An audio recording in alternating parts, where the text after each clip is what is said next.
ওটা যে চাকরি এটা আমি বুঝি তুই বুঝি, তুই যে মানুষ সেটা তুই বুঝিস আমি বুঝি, কিন্তু মেয়ের বাপ মায়ে বোঝে না, বুঝছো? এই মেয়েগেরা বাপ মায়ের জন্য মেয়েগেরা জীবনটা হয়ে যাচ্ছে নষ্ট। ওই 50 বছরের বয়সে আর বুড়োর সাথে যদি বিয়ে দিবি, 10 বছর পর স্বামী মরে যাবি, লেও খাও এখন। আর খালি মাথা ঠাস ঠাস করে চড়ে বের করবি যে আমার মেয়ে রে কি দুঃখ হলে রে, চোখে আর দেখা যায় না, কিন্তু আসল বাসটা যে লিজেই দেয় সেটা তো দেখে না। এ দেখো রবিউল ভাই, অত দামি ঘরে যাওয়া লাগবে না, এমন একটা ঘরে তোমার বিয়ে ঠিক করো যেটি গেলে যেন আমার আদর বেশি হয়, বুঝছো? আমার উপর কেউ কথা কন না পাই, এত দামি ঘরে যাওয়া লাগতো না। এগিয়ে আসসালামু আলাইকুম, তো সবাই কেমন আছেন? আশা করি ভালো আছেন। তো আমি অনেক ভালো আছি। আপনারা যারা প্রতিদিন নতুন নতুন কার্টুন অথবা ফানি ভিডিওগুলো দেখতে চান তারা আমার চ্যানেলটাকে সাবস্ক্রাইব করে আমাদের পাশেই থাকুন নতুন নতুন কার্টুন অথবা ফানি ভিডিওগুলো পাওয়ার জন্য। আরে রবিউল ভাই, তোমাকে যে কোনো একটা মেয়ে দেখবে, তুমি কি মেয়ে দেখছো নাকি খালি ঘুরে বেড়াচ্ছ? তুমি তো টেকাও নিলে আগে আগে 500 টাকা চা খাওয়ার জন্যে।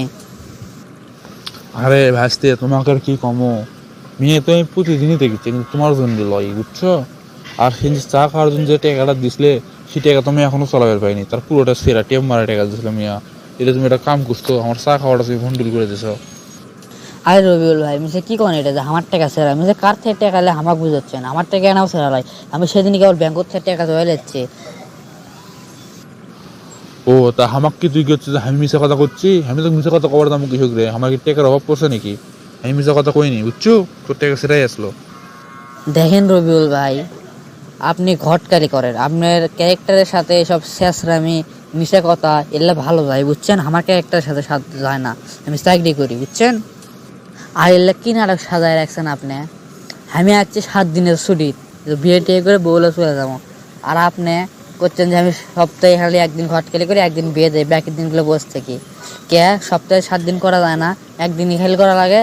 আচ্ছা না করলেন না, একদিনই করেন, খালি আমারটা দেন। আমারও তো ইমার্জেন্সি, আমি তো বুঝছেন না সেটা, টেকাটুকু তো আগে ভাগে খায় ফেলাছেন।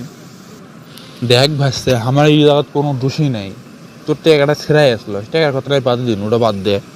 তোর যে বিয়ে দেবো, তুই কই চাকরি করিস আমাকে বুঝো তো। ইয়ে মানে রবিউল ভাই, কি কি আর কমো, আমি বগুড়া ছোট একটা মুদিখানায় চাকরি করি, কিন্তু বেতন আছে, বেতন 12,000 টাকা করে। ঠিক এই কথাই যখন আমি মেয়ের বাড়ি যা কই, তখন কি হয় জানিস? আমার সামনে যে আপেল আঙুরগুলো দেয়, সেলে মুখে যাওয়ার আগে সরেলে যায়।